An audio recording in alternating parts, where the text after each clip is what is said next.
हरे कृष्णा माता जी, आपका बहुत बहुत धन्यवाद। बहुत ही सुंदर प्रश्न पूछने के लिए।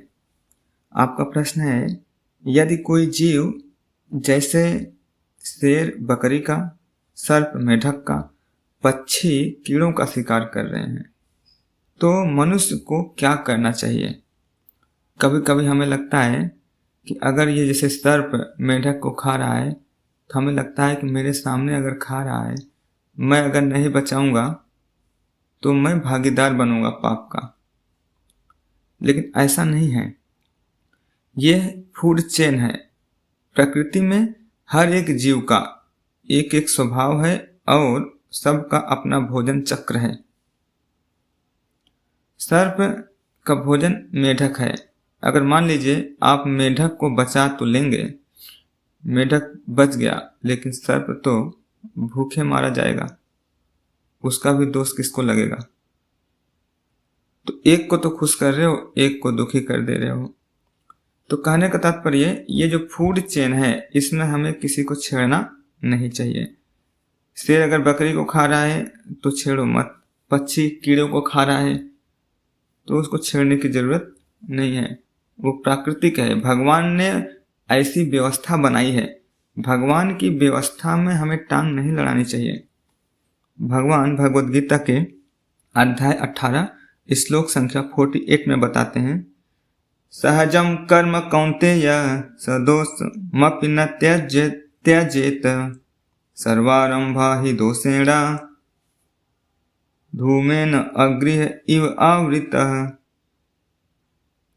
यहाँ पे करें, प्रत्येक उद्योग प्रयास किसी न किसी दोष से आवृत होता है। क्योंकि भौतिक जगत है, मनुष्य के अंदर कुछ न कुछ दोष या कमियां तो होंगी ही, कुछ न कुछ दोष से आवृत तो होगा ही।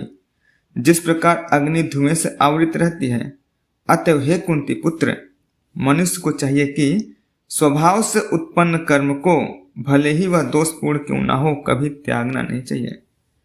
सबका अपना अपना स्वभाव है, हर एक मनुष्य का अपना अपना स्वभाव है, अलग अलग कार्य करने की प्रवृत्ति है। उसी प्रकार से हर एक जीव का अलग अलग कार्य करने की प्रवृत्ति है। अगर सर्प मेढक को खा रहा है, अगर आप वहां से चले जाओगे तो आप पाप के भागीदार नहीं बनोगे। वहां मत बचाइए, जहां बचाना है उसको बचाइए। मनुष्य अगर किसी जीव को खा रहा है तो निश्चित रूप से वो पाप के भागीदार हैं। आपको बचाना है तो इधर बचाइए। मनुष्यों को रोकिए मीट मांस खाने से, जानवरों को खाने से इनको रोकिए।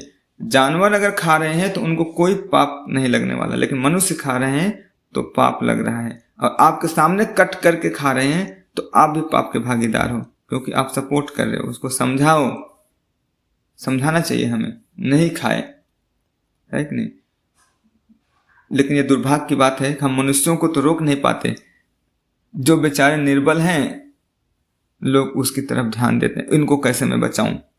तो कहने का तात्पर्य ये प्राकृतिक है, प्राकृतिक शिकार में हमें हस्तक्षेप बिल्कुल नहीं करना चाहिए। जैसे महाराज शिवी एक बहुत ही धार्मिक राजा थे। एक बार इनके गोदी में एक कबूतर उड़कर आता है, बैठ जाता है और वह राजा से शेल्टर मांगता है कि राजा साहब मुझे शेल्टर दीजिए। तब तक वहीं बाज आकर बैठता है, बोलता है राजा साहब ये मेरा शिकार है, आप मेरे शिकार में बाधा मत बनिए। तो बाज बोलता है कि यह मेरा भोजन है, आप मुझे दे दीजिए, आप तो धर्म प्रिय राजा हो, मेरे भोजन का अधिकार मत छीनिए। जरा सोचिए शिव महाराज बेचारे क्या करें। सत्य बात है, बाज का भोजन कबूतर है। अगर वो कबूतर को बजा लेते हैं तो बाज भूखा मारा जाएगा। एक के प्रति न्याय कर रहे हैं, दूसरे के प्रति अन्याय कर रहे हैं, क्योंकि उसका भोजन ही है। भगवान ने भोजन ही ऐसे बनाया, क्या करें वो। तो महाराज शिव ने क्या किया, धर्म परायणता का कार्य किया। उन्होंने बोला ठीक है, मैं कबूतर को तो नहीं दूंगा, लेकिन आपकी भूख भी शांत करूंगा, मांस से भूख शांत होगा, मैं अपना मांस दूंगा। तो राजा साहब ने कबूतर के बदले जितना वेट कबूतर का था मांस देना शुरू करते हैं।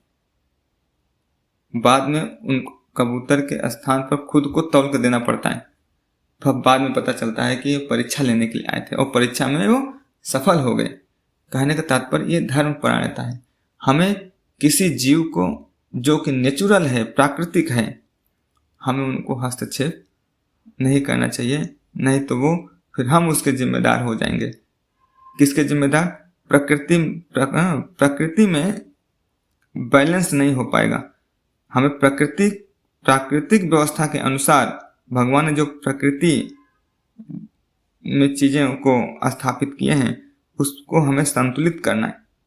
हमें ये नहीं सोचना है कि इनको बचा लें, इनको नहीं बचाएं। एक को बचाएंगे तो दूसरा परेशान होगा और प्रकृति में असंतुलन हो जाएगा।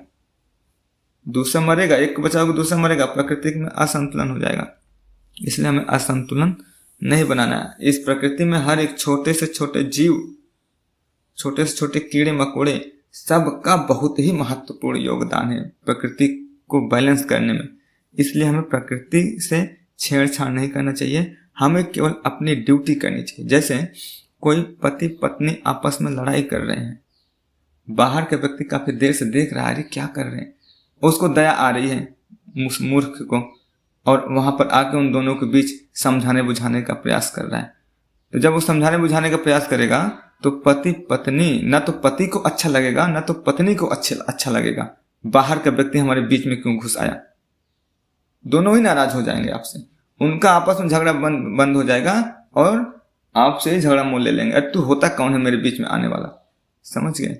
इसीलिए प्रकृति में जो भी कुछ बैलेंस भगवान ने दिया है उसको छेड़िए मत, जो हो रहा है उसको होने दीजिए। हमें हमारी ड्यूटी क्या है? हमें अपनी ड्यूटी पर फोकस करना चाहिए। जगत गुरु श्रील प्रभुपाद की